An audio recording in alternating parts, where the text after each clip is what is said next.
Are you tired of making the same affiliate marketing mistakes over and over again? Well, in today's episode, we're diving headfirst into the world of affiliate marketing blunders and how to avoid them like a pro. This episode is not all doom and gloom, though, because I'm not just here to point out the problems.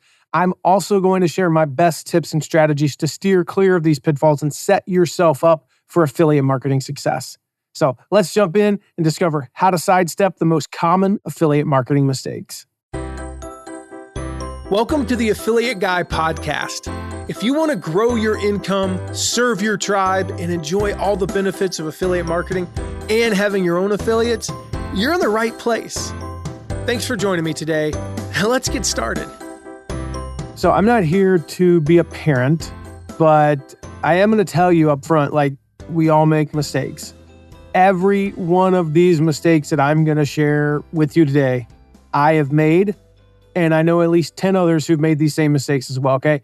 Mistakes are fine as long as we learn from them.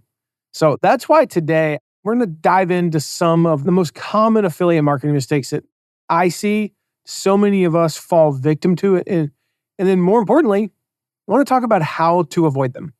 Now, the mistakes, I'm going to break these up into 6 parts here. The first part is these are mistakes in kind of the basics, right? Choosing the right products, choosing the right niches. The second part is mistakes in content creation and promotion. Part 3 is mistakes in link management. Okay, kind of a boring topic, but an important one to cover. Part 4 is mistakes that are really around affiliate program selection, selecting the wrong programs.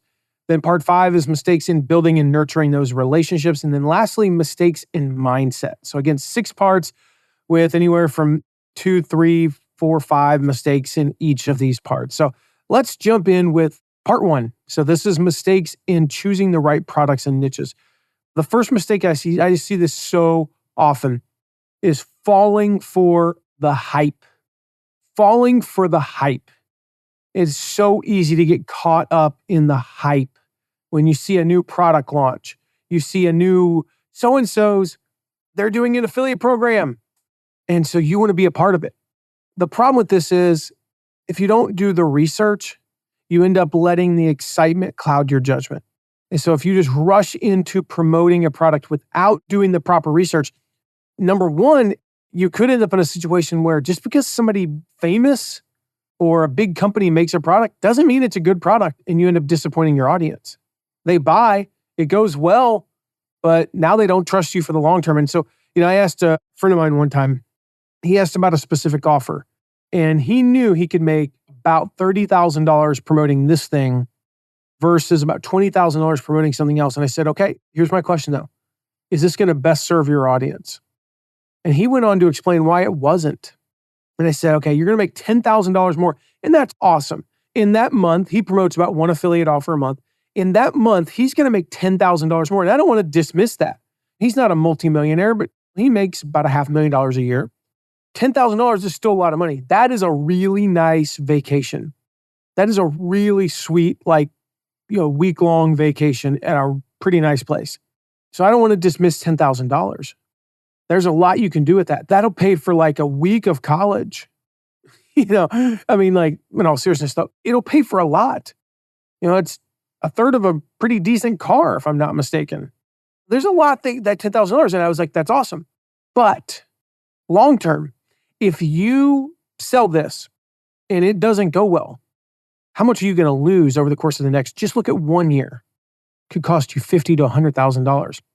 So you may not notice it because it means only a few people less are going to buy each time. But it means that next promo, it would have made you $25,000, only going to make you $20,000.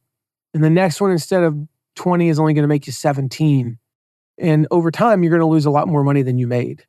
So rushing into this, promoting your product without doing the proper research can not only fail when it doesn't resonate with your audience, but it can fail if it's not a great product, if it's not going to serve your audience. So you need to look at things and do the research. Maybe go through the course or use the product and study the competition and see those things. So don't fall for the hype. The second thing is kind of ties in. If you ignore your audience's needs, if you ignore your audience's preferences, You're going to fail. I mean, your audience is the heart and soul ultimately of anything with building a platform. The heart and soul of my podcast is you, the listener. The heart and soul of my emails, of the content I put in my emails, is the people on my list, individuals on my list. That's why I never say my list. It's like I don't refer to them as my list. It's individuals on the list. They are people. The heart and soul of social media is the people who follow you. And your audience is the heart and soul of everything affiliate marketing related. If you don't understand their needs and preferences, you can end up promoting some products that just do not align with them. So survey them, engage with them. I like to periodically, I don't do nearly as many as I used to, but I like to periodically just engage with them, maybe get on Zoom and talk to them for 10 minutes. And I'll coach them through a specific situation. What I'm giving is the coaching. What I'm getting is learning more about them. And we can do these things and even just asking a simple question. Maybe it's just one question. Ask one question and get 500 responses. You will learn a lot so that you understand what they're looking for. This is the importance, again, of connecting with your audience. That's one of the reasons why, at the end of every episode, I invite people to text me, 260-217-4619, by the way. One of the reasons why I do that, yes, it is to serve. Please don't misunderstand me. I want you to text me if you've got questions, big takeaways from the episode, all the stuff that I always say at the end of each episode. But I get as much out of it because I'm learning what you really need. What problems are you having? What struggles are you facing? What obstacles are you encountering? And I learn this stuff, and that helps me to refine my avatar. Speaking of avatar, by the way, go grab our avatar creation guide. It's free. Go to mattmcwilliams.com/avatar, and you will avoid a lot of these problems on the front end. If you actually decide who your audience is, you'll avoid this. The third mistake I see here in this kind of part one here, choosing the right products and niches, choosing too many products at once. I mean, I get it. There are so many opportunities out there, but promoting too many products at once, not only can it confuse your audience, but it can confuse you. And you're going to go, we'll talk about this later, but you're going to go half in on three things. Half in on three things doesn't equal all in on one, believe it or not. You think, well, half plus half plus half, last time I checked in math class was 1.5, not in affiliate marketing. So the key here is start with one product. Start with one promotion and really hone in on that one. Work through all the kinks like we'll talk about in this episode, the things like creating a promo plan and things like that. Work through the kinks with that one. Now, if you're more advanced, promoting two things in a very short period of time is totally doable. But this is a mistake I just see so many people make. They're like, okay, I'm going to do affiliate marketing. And what they think is promoting 20 things in 60 days is better than promoting 3 things in 60 days. And it's usually not. Now, I'm not saying you only need to promote one thing for 60 days. I'm saying promote one thing for a week or two and then move on to the next thing and then the next thing. The fourth mistake here is not paying attention to seasonal trends. What is the word I'm looking for? Ebbs and flows within product sales. Not paying attention to demands. Not paying attention to just the trends that are going on that aren't necessarily seasonal. Every year we release an update, the ultimate guide to holiday affiliate promotions. And I'll link to that in the show notes. And this is specific to promoting things in the last 5-6 weeks of the year, when for some industries, that's 50, 60, 70% of their sales. For people who are in niches where seasonal things matter more, that can make or break your entire year. And if you ignore those trends and if you ignore what's going on, you end up ignoring those spikes in demands and in commissions. So pay attention. Are there any seasonal shifts? And then you want to tailor your content and promotions accordingly. I always ask with clients, whether we're running their affiliate program or if I'm going to be promoting something as an affiliate, hey, are there any just built-in spikes? And a lot of people will say, well, we're pretty much even for 11 months out of the year, but we spike in January with New Year's resolutions. Okay, that's good to know. Or they'll say, yeah, we spike when the kids get out of school a little bit, or we spike when the kids are going back to school, Or yeah, we have a little bit of a bump around Mother's Day and Father's Day. Some industries, it's not as pronounced. Obviously, if you're in the health and fitness industry, 50% of your entire year can come in January. We know that. If you're in a gift industry, 50, 60% of your entire year can come from right before Thanksgiving through about December 23rd. We know that stuff. Some of them, it's a little bit less pronounced, but we have one particular client where about 20% of their sales comes in 1 month of the year. And you go, okay, well, that's not a huge thing. Well, 80% of their sales come in 11 months of the year and 20% in one. It's notable. We have to take advantage of that. If we're going to run a promotion, it makes sense to run it then, because if we can increase sales. So if we were going to make, let's just say they were going to do $100,000 in that month or in that 1 month, right? If we can increase sales in that month by 20%, we're at $120,000. It's a pretty big increase to go up $20,000 versus 20% in the other month might only produce $12,000 increase or so. So we focus our efforts around that month, and you need to know that as an affiliate. All right, the second part is common mistakes that are really around content creation and marketing, promotion. The first one, not having a plan. Whatever you do, create a plan and stick to it long enough to find out what works. So go grab our affiliate promo plan guide. Go grab that, mattmcwilliams.com/promo plan. Go grab that guide. That'll walk you through how to create a promo plan. And the big mistake here is not that you don't follow the plan perfectly, but that you don't even have one. And you're literally trying to make it up as you go. What I find is typically we'll tweak the plan anywhere from 10 to 40%. But that means at least 60% is planned in advance. I know what I'm going to be sending via email each day. I know what we're doing social media wise. I know what we're doing, at such and such point. And even if I decide to tweak it, I at least have a starting point for that. So not having a plan is a huge mistake. The solution there is have a plan. Go grab the template, mattmcwilliams.com/promo plan. We'll put that in the show notes. Go grab that and then use it. The second mistake is low quality content. You've all heard the expression content is king and quality matters, right?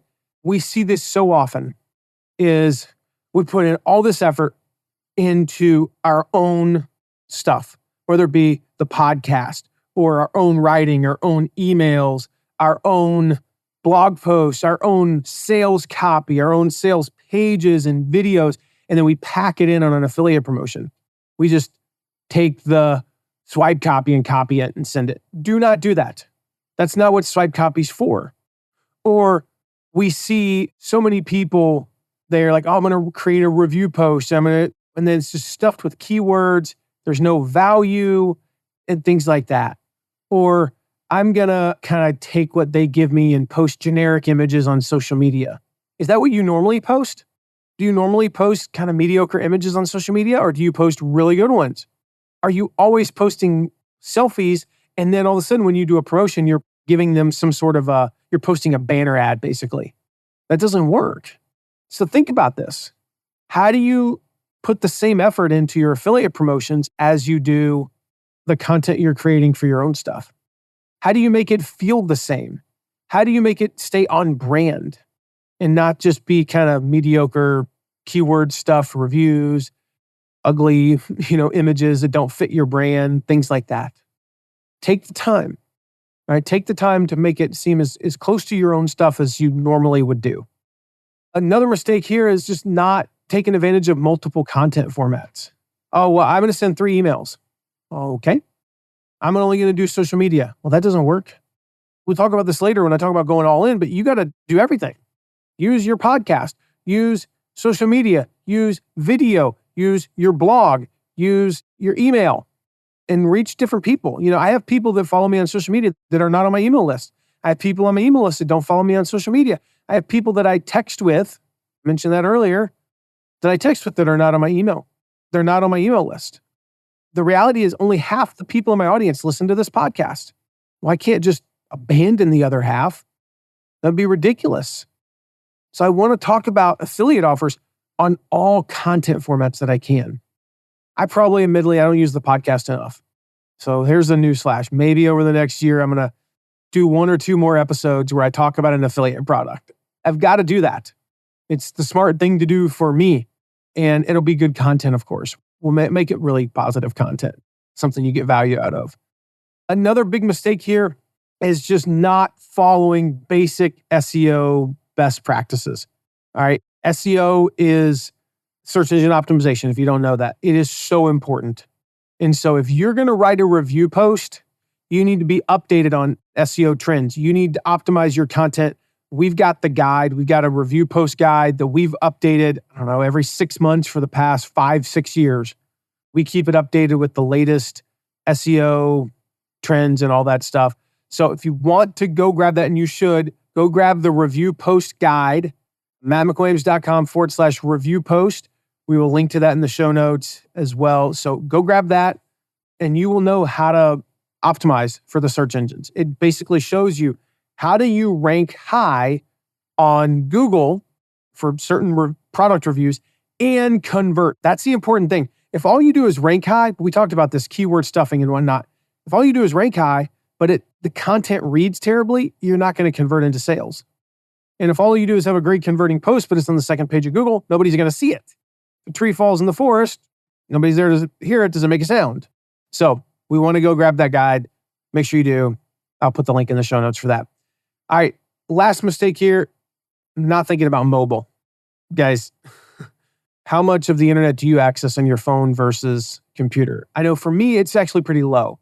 I'm on the low end because I'm an internet marketer. So I prefer to use my triple monitor setup or, and the keyboard. I don't like typing with my thumbs and yada, yada. But the reality is most people are accessing the internet on their phone. And I can't tell you how many times I've made this mistake. We created a great page. We've done blah, blah, blah. Looks great on desktop. Boom, let's roll with it. Oh, crap. 2 days later, oh, guys, this looks horrible on Safari on my phone. Oh, yeah, we forgot to do the mobile part. Oops. Don't make that mistake. Make sure you always check in mobile. I like to use a tool called Browser Shots. It's free. I think it's browsershots.org. I'm not looking at it right now, but I'm pretty sure it's just Google Browser Shots. And you can see what your page looks like in hundreds of different browsers. Now, what I do is I check the top 5 and I make sure, because I've got I don't even know what kind of phone I have. I know it's an Apple. It's an iPhone, that much I know. Where is it? Let's see. So my phone is an Apple, it's iPhone 14, and it's got whatever the latest iOS is because I just updated it the other day. Okay, so because of that, I know what it looks like on mine, but what does it look like on an Android using Chrome? What does it look like on an iPhone 9? I don't necessarily care what it looks like on an iPhone 6 because that is like 0.001% of the population. But what does it look like 5 generations ago on Safari? What does it look like on the bigger ones? This is the Pro. I think they're called the Plus. I'm not like one of those like smartphone nerds. I don't even know what the new one is. It's probably like something. And with the bigger ones, the Max, that's what they're called, I think. What does it look like on there? Does it look a little bit different? What does it look like in the sideways mode, landscape mode? What does it look like that? You need to know those things because sometimes it can really look awful. And if it does, well, you need to fix that. So that's part 2. Part 3 is about link management. See, there's mistakes in link management here. The first one is using your ugly affiliate link. All right. This is the simplest one. If you use the long, ugly affiliate link, that's like isrefer.com/ref ID equals and blah, and it has your ID and a bunch of other stuff, and it just looks ugly, it's a turnoff. It appears spammy. So here's the thing. Use Pretty Link. I will put a link to it in the show notes. You don't need to pay for the paid version. Just use the free version. That's all I've ever used because it's all I've ever needed. And you use this, and now you have, remember I said earlier, mattmcwilliams.com/promo plan. That redirects to a ugly affiliate, or not affiliate link, but an ugly link that's got a bunch of stuff in it. But I can also say mattmcwilliams.com/ClickFunnels. That redirects to my ugly ClickFunnels affiliate link. mattmcwilliams.com/ConvertKit redirects to my ugly ConvertKit link. And the other reason I love this is you can change links on the fly. So if, let's just say ConvertKit, they switch affiliate systems and my link changes, I just go in one place. I don't have to change it in 200 podcast episodes. I don't have to change it on 14 YouTube videos and 17 blog posts. I change it in one place, the Pretty Link plugin in WordPress, and it changes everywhere. What if, and I've talked about this probably like 400 episodes ago, what if I decide, hypothetically, 2 years from now, I no longer want to promote ConvertKit? It could happen. I love them. I think they're the best. But let's just say they change something and I'm like, nope, I want nothing to do with them. I can't stand them. I'm gonna change. Now what I do is I create a page that says, I no longer recommend this product and here's why. And I go through the reasons. Now I recommend such and such product. I go into Pretty Link and I change that link. So I'm not going to use ConvertKit as the example, but it's like, if I'm promoting whatever, and then I switch it, now instead of that link going nowhere, it doesn't go nowhere. It goes to a page that explains, hey, you watched me talk about this in a video, and I said all these nice things, but now we're gonna recommend this other thing. The next mistake is a big one, and we talked about this 2 episodes ago, not disclosing affiliate relationships clearly. The FTC has released new guidelines. You have to be transparent. That's a big part of building trust with your audience. If you fail to disclose, not only are you going to be in legal hot water, but you've also really lowered your credibility and your trust. So go listen to that episode. It was just 2 episodes ago about the new FTC guidelines. I won't belabor that point here. And then the third one is not tracking what works. Not tracking what works. Make sure you are tracking different links that you use in different places and look at the results. Make sure that you don't just use one affiliate link for email and social media. Use a different link. Use Pretty Link. So you could say, these are not real links for the record. But if I was promoting, let's just say, I'm going to promote a widget and we'll call it the XYZ widget. That's the name of the company, XYZ widget. I'm going to have mattmcwilliams.com/XYZ widget. And that's going to be what I use on the podcast because it's easy to remember. But on social media, I might just do like XYZ Widge or XYZ Co.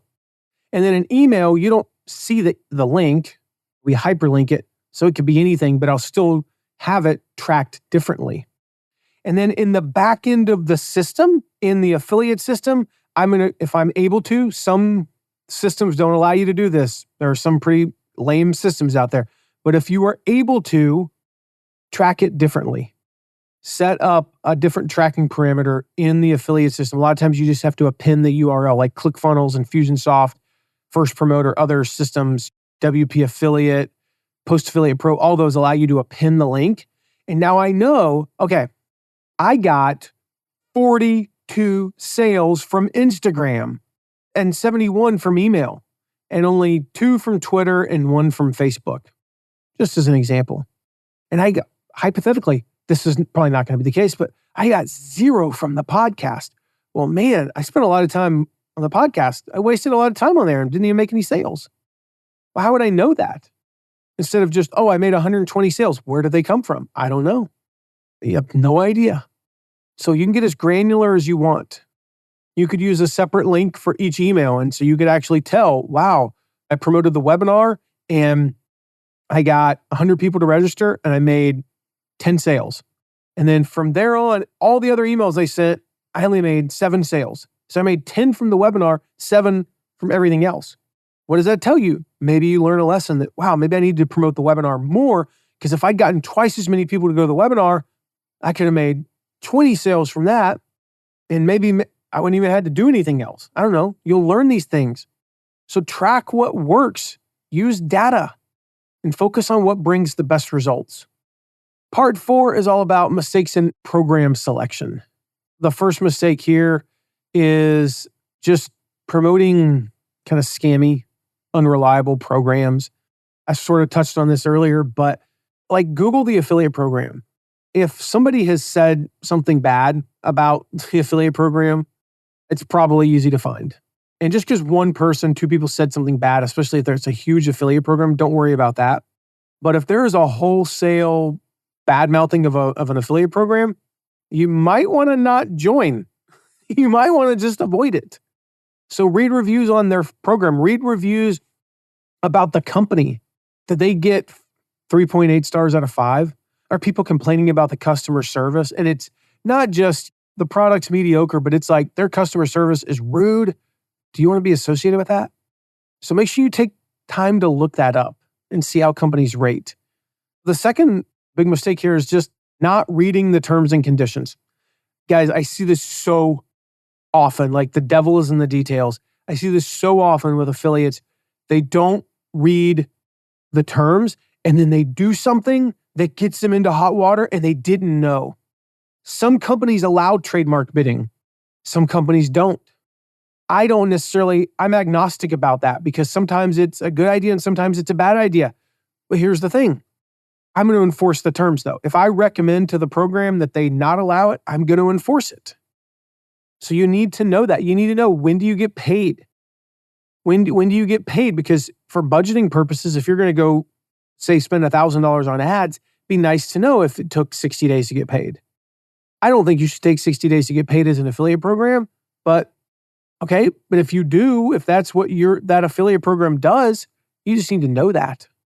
So know the terms. Take the time to read the terms, read the rules, and ask them, like, hey, is there anything I need to know? Ask the affiliate manager, is there anything I need to know about promoting this? What am I allowed to do and not do?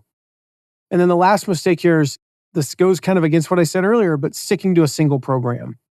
Yeah, I said promote one, but not for freaking ever. Do not limit yourself to just one affiliate program or even two.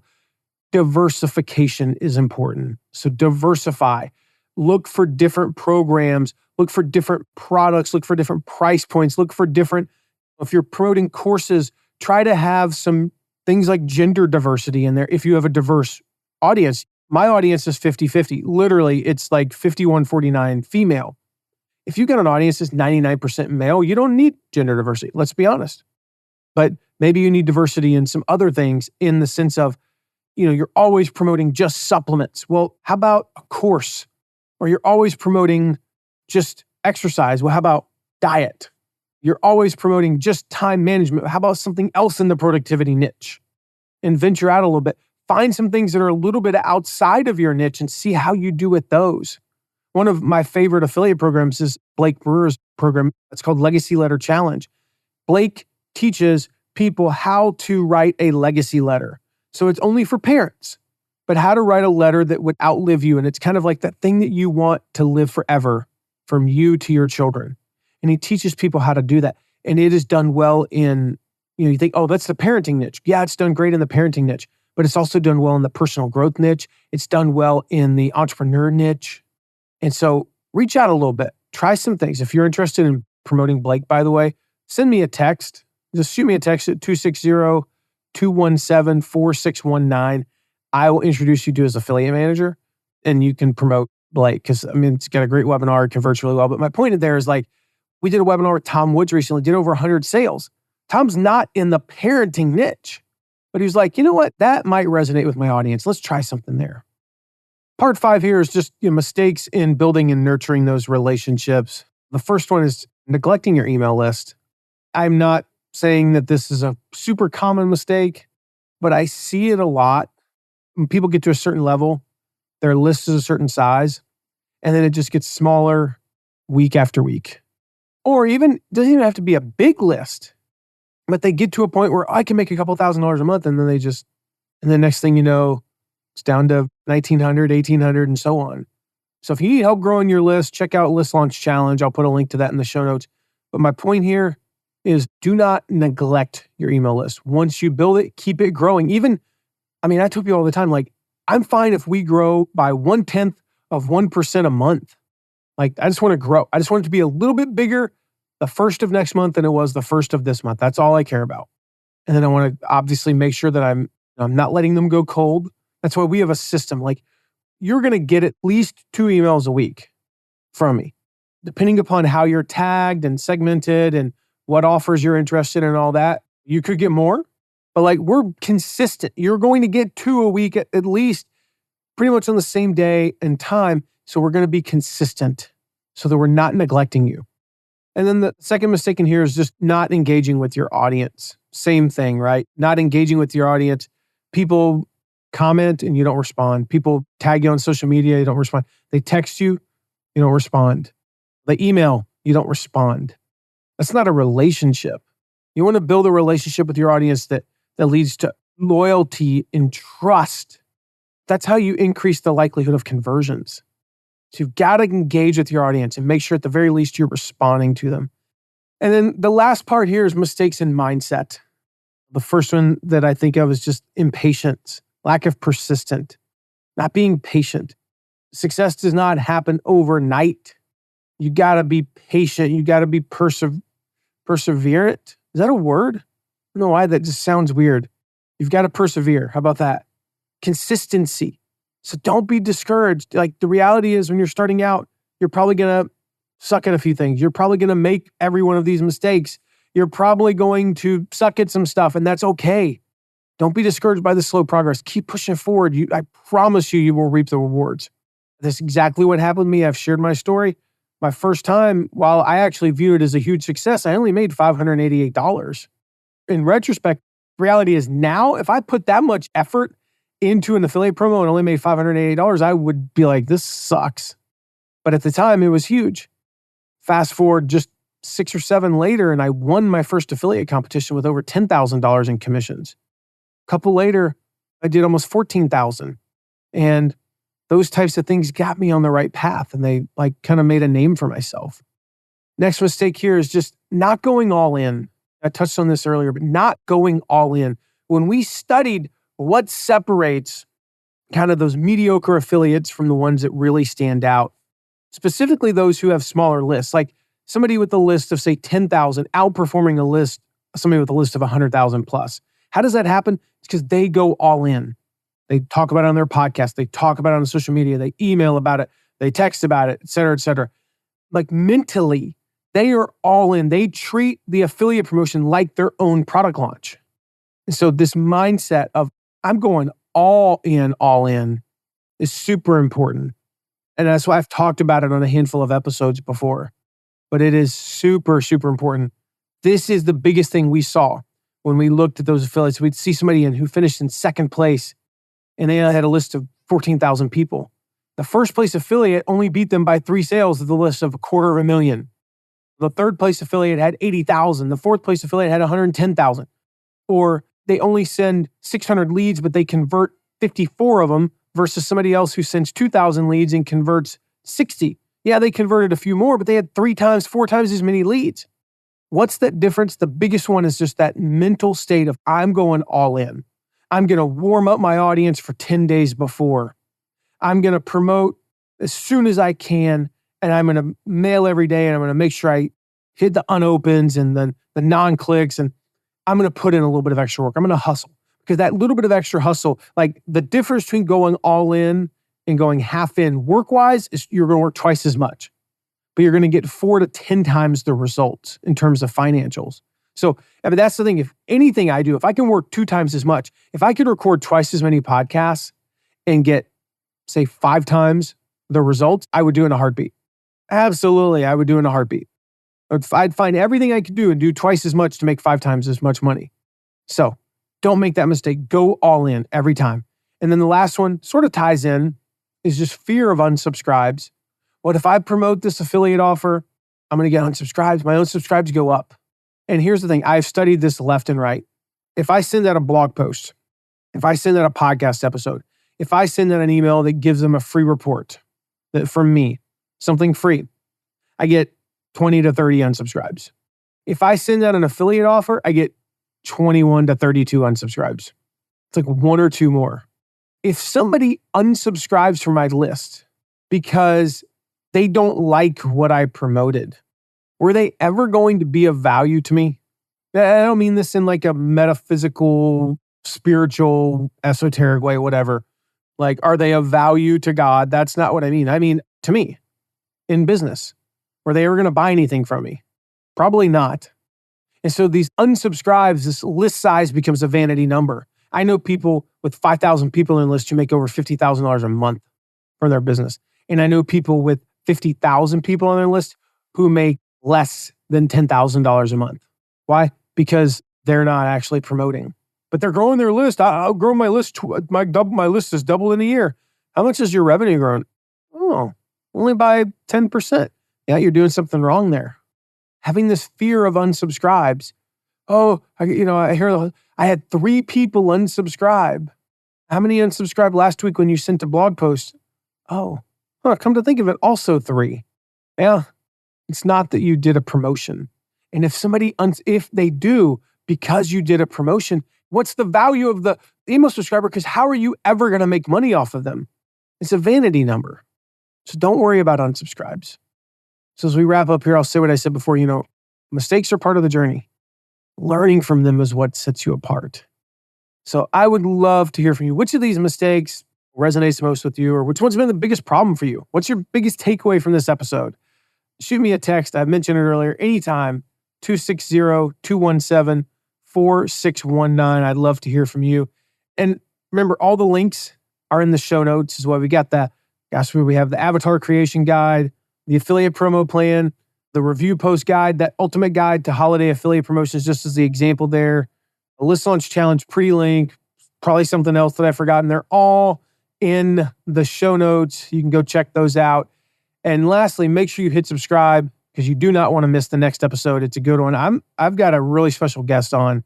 I'm not going to tell you who it is, though. I'm just going to tell you it's a really special guest.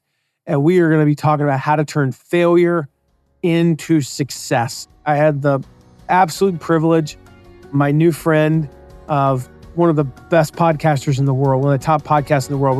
We talk about his journey, how he transformed setbacks into opportunities, built one of the top podcast personal brands on the internet. This episode is a masterclass in resilience and innovation. Ultimately, the art of really just embracing failure as a catalyst to success. So I'm super excited about this next episode. Make sure you hit subscribe so you don't miss it, okay? Just go do that right now. Hit subscribe. You don't want to miss the next episode. I'll see you then. Thank you so much for listening today. Remember to check out all of our deep dives into affiliate marketing at theaffiliateguide.tv. And if you have a question, ask it at asktheaffiliateguide.com. Who knows? Maybe you even be featured on an upcoming episode. And lastly, if you haven't yet, make sure to leave a rating and review wherever you're listening to this episode. See you soon.